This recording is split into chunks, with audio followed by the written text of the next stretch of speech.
এটা হচ্ছে বড়নৌকা বলা হয় উপকূল অঞ্চলে, এবং বড়নৌকাকে আমরা যদি ভালো ভাষায় বলি তাহলে সেখানে বড় নৌকা।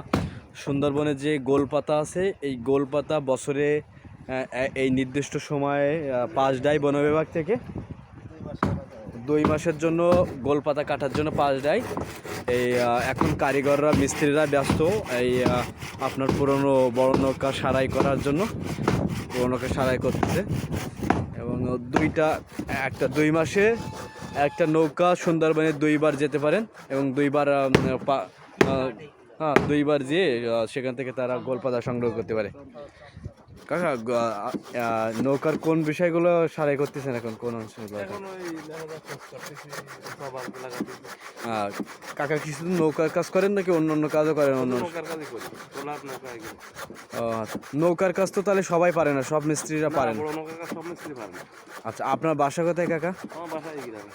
আচ্ছা, এই নৌকাটা যে একটু সংস্কার কাজ চলতেছে, এই সংস্কার কাজ কেমন টাকা লাগতেছে একটা নৌকার পিছনে এবছর? পুরনো নৌকা সারাই করতেছে, এই কারণে লাখ টাকা টোটাল কাঠপাট আমাকে বানিয়ে দিয়ে। বুঝতে পারছি।